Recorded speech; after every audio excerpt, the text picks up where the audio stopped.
Deep within the Great Pyramid rests granite, shaped with such precision that it simply should not have been achievable 4,000 years back. The accepted explanation claims it was accomplished using soft copper and wet sand, but granite ranks among the hardest stones found anywhere on Earth, and the marks preserved in that stone simply do not match the tools we have always been told were responsible. What we seem to be looking at is a lost technology, and it was that ancient catastrophe 12,800 years ago that erased all trace of it from human memory. Graham Hancock traced those cut marks through quarries, burial chambers, and sealed spaces, and whatever left those marks behind left absolutely nothing else with them. The stone that pushes back, granite, is among the hardest materials found anywhere on this planet. On the scale used to measure a material's hardness, granite lands somewhere around 6 to 7, while diamond, the hardest naturally occurring substance known to us, sits right at 10. The principle here is straightforward, and it makes no exceptions for anyone. To cut through something, your tool must be harder than the material you intend to cut.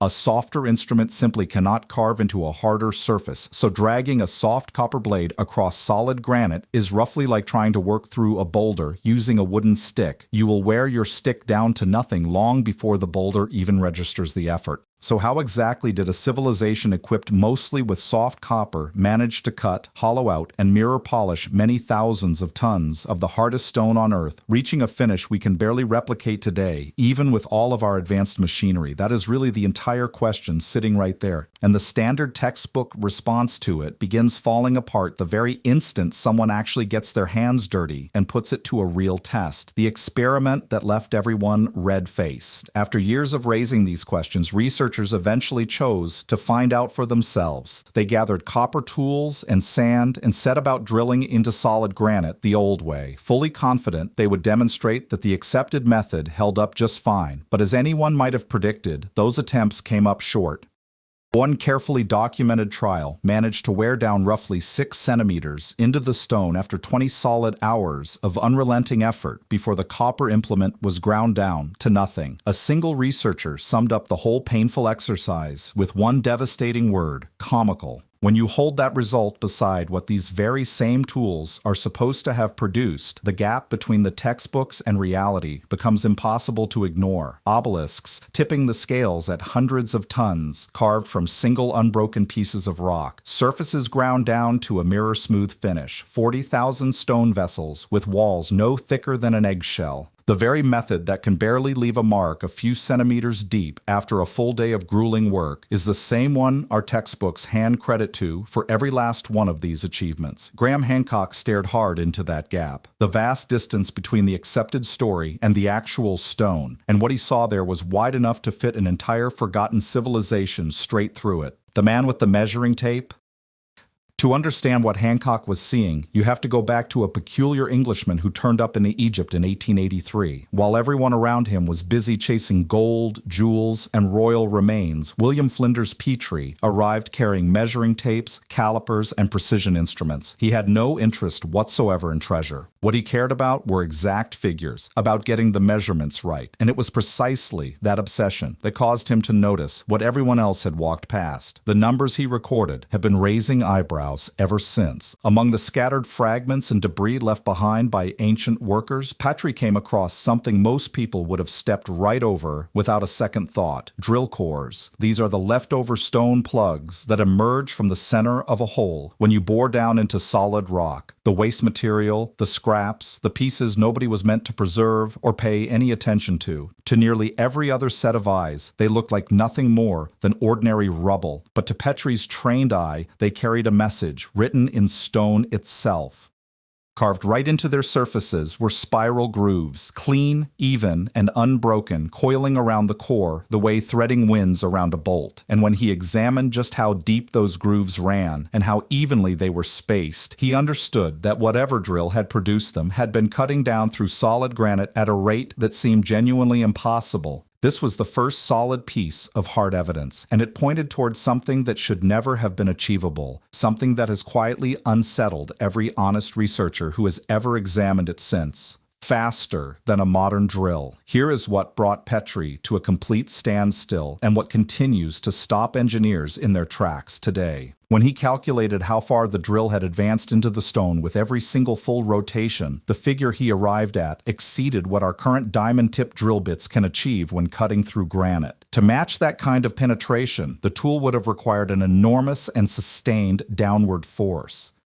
By Petrie's own reckoning, well over 2 tons of steady pressure, driving straight down, maintained perfectly consistent through every single turn, without fracturing the granite and without the tool itself giving way. He simply could not figure out how people working with their hands could ever generate that level of force, hold it that reliably, and keep their equipment intact under such tremendous strain. And there is one further detail about those grooves that quietly removes human involvement from the picture entirely. When someone drills by hand, the pressure applied is never truly uniform. Arms grow fatigued, the grip shifts slightly, and the angle wanders. The marks that result are inconsistent and irregular, deeper in one spot, shallower in another, but the grooves Petrie documented were perfectly uniform from the very top of the cut all the way down to the bottom. Identical depth, identical spacing, and the same crisp spiral, revolution after revolution after revolution. That is not what a weary human arm leaves behind. That is the signature of a machine operating at a constant and controlled speed.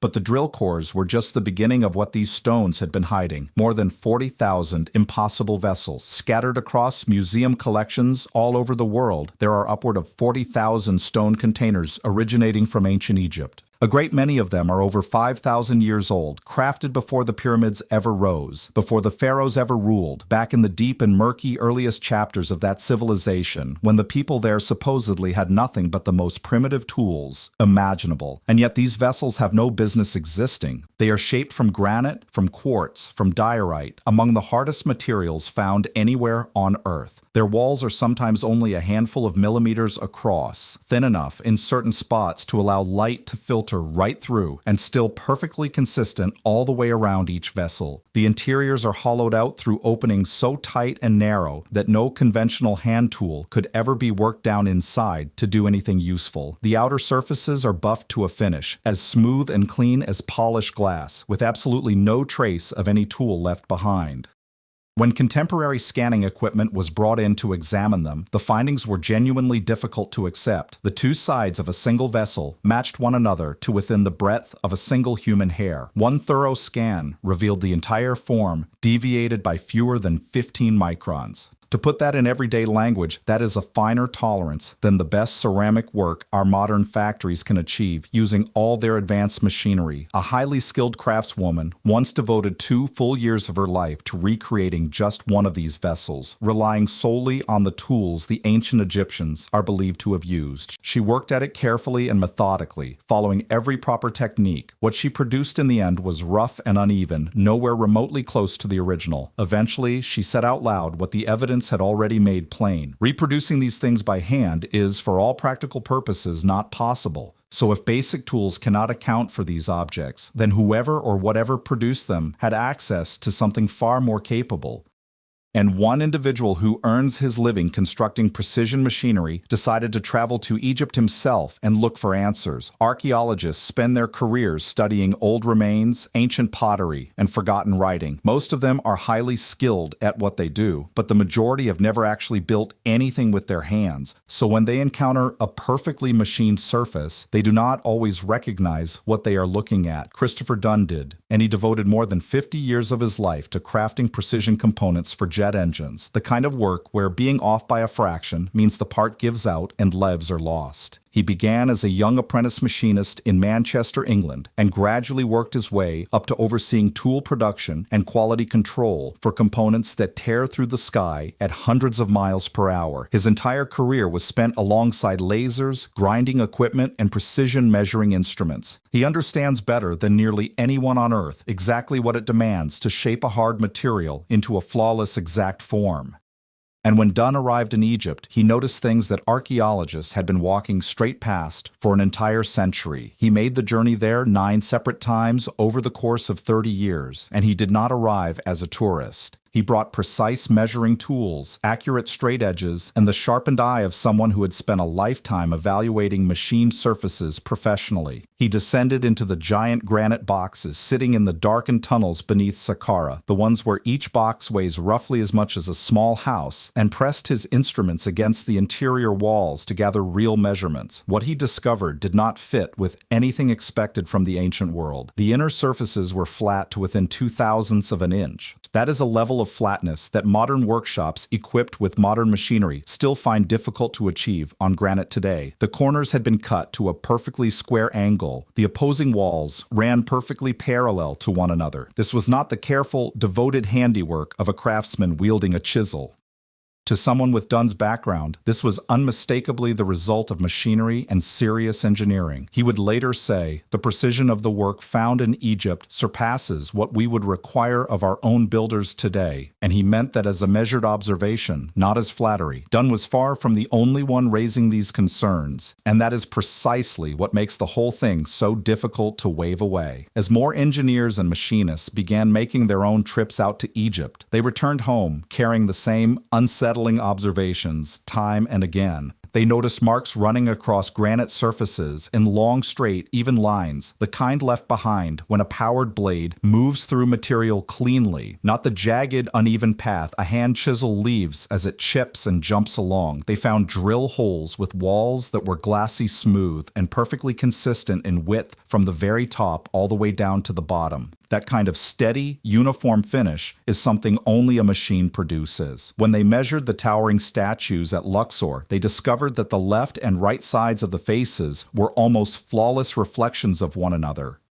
That level of symmetry is nearly impossible to achieve working purely by eye and hand, yet it becomes straightforward when you are operating with precise measurements and controlled equipment. These visitors were not dreamers chasing fantasies. They were not mystics, treasure seekers, or authors pushing an agenda. They were seasoned professionals who spent their working lives shaping hard metal, and here they stood before hard, ancient stone, feeling a chill as they recognized the unmistakable signatures of their own craft, staring back at them from 4,000 years in the past. Every single one of them arrived at the same conclusion, and not one of them found it a comfortable place to land. The copper chisels, the stone-pounding tools, the abrasive wet sand, none of it came close to explaining what they were looking at. The precision is simply too refined. The consistency holds across thousands upon thousands of separate objects. The overall scale is just too enormous to account for. Something else was responsible for producing these results.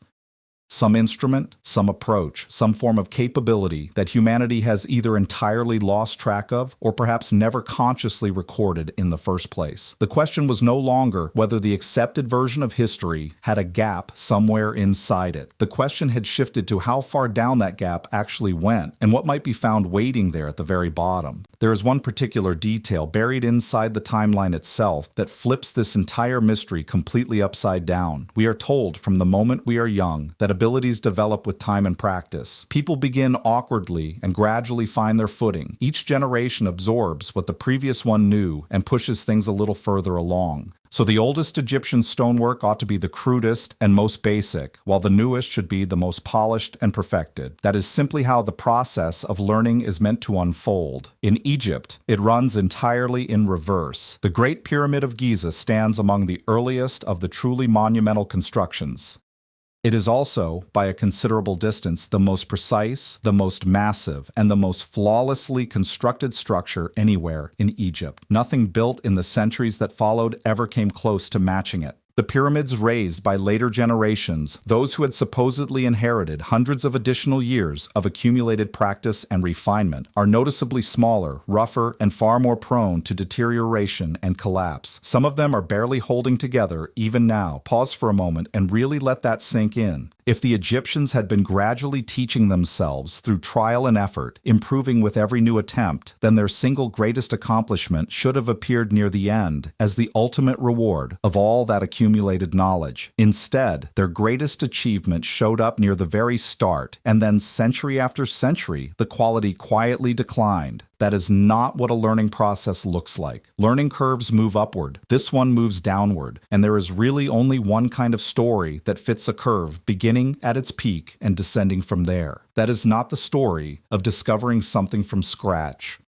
That is the story of receiving something already perfected and then slowly losing the understanding of how it worked. So where does a civilization come to inherit such extraordinary knowledge, if not from its own development? That is precisely the question Graham Hancock has devoted 30 years to pursuing across every corner of the world. And his answer is the part that sends mainstream academics into a quiet fury. The civilization that existed before the civilization. We know this is where Graham Hancock puts forward his most daring claim. And to his credit, he is careful about how he frames the argument. He never claims to know exactly what the tools were. He openly acknowledges that whatever machines may have existed are long since gone, and that any instructions, if they were ever written down, did not survive across thousands of years. What he actually says is much narrower and much harder to simply brush aside. The marks carved into the stone are undeniably real. They point towards something we have consistently refused to examine with honesty, and an honest reading of them tears apart the timeline we were all taught to accept. His conclusion is this: the Egyptians did not develop this level of precision on their own. They received it from somewhere else. Hancock makes the case that long before the pharaohs ever ruled, long before recorded history even began, an advanced civilization already existed that understood how to shape stone in this way. And that roughly 12,000 years ago, as the last ice age drew to a close, that civilization was brought to ruin. There is genuine geological evidence pointing to enormous flooding as vast ice sheets melted away. Sea levels rose rapidly enough to swallow entire coastlines and submerge everything built along them, which is precisely where human settlements tend to appear. The survivors, in his view, spread out across the world. They carried broken pieces of their former knowledge to places like Egypt and Turkey and South America, passing those fragments along to the peoples already living in those regions. So the precision found in the granite may not actually be an Egyptian achievement at all. It may be something inherited, a gift only partially understood, handed down from a far older civilization whose name and entire history have been wiped clean from the record. And that, Hancock says, is exactly why the oldest surviving work tends to be the finest. It sits nearest to the original source. The Egyptians were not steadily climbing toward this level of skill. They were gradually drifting away from it, reproducing something they could no longer fully grasp, growing slightly less capable with each passing century as the memory of it slowly faded. To mainstream archaeologists, this whole idea borders on the irrational, and they want no part of it. Hancock keeps returning to the same stubborn, immovable fact. The quality of the work does not improve across time. It actually declines. And not a single person defending the mainstream version of events has ever given a satisfying answer for why. The stone itself holds the evidence. So when everything is laid out, what exactly is the evidence Hancock never stops pointing toward? It is not some buried device. It is not an ancient scroll locked away in a hidden chamber. It is something far more straightforward and far more difficult to wave away than either of those things. It is the stone, drill cores bearing their inexplicable spiral markings. 40,000 vessels so flawlessly shaped that skilled craftspeople spending 2 full years attempting to recreate them still could not manage it. The Great Pyramid, rising at the very start of recorded Egyptian history as the single most accomplished structure the civilization ever produced, at precisely the moment when every principle of gradual development says it should have been the roughest and most primitive. None of that comes from someone's imagination. All of it is tangible, measurable, and present right now in museums and burial chambers and quarries, available for anyone willing to walk up and hold a measuring tool against it. And that is exactly the corner the official story cannot find its way out of. You can debate endlessly about who left those marks and by what method and for what reason. What you simply cannot do is claim the marks are absent. Basic tools are incapable of producing them. People have actually tested this, and the tools came up short. The accepted explanation cannot fully account for what is sitting right there in the stone. And here is what ought to unsettle people most. The more closely trained engineers examine this material, the less convincing the comfortable old narrative becomes, not more. Perhaps the answer is that the ancient Egyptians were dramatically more sophisticated than we have ever acknowledged, working with techniques that have since vanished completely. Or perhaps Hancock has it right, and they inherited something from a lost civilization, one wiped from the surface of the world by floodwaters and glacial forces, and then erased from human memory by the slow passage of time. Whichever way you look at it, one conclusion is now very difficult to push aside. The story we learned in classrooms, copper tools and sand and sheer persistence and nothing else, just falls apart when measured against the actual stone. If the earliest work is the most extraordinary and the most basic tools cannot account for it, then who truly showed the ancient Egyptians how to cut through granite? Share honestly what you think down in the comments, because whatever the real answer turns out to be, the evidence is permanently carved into that stone, and it is not going anywhere.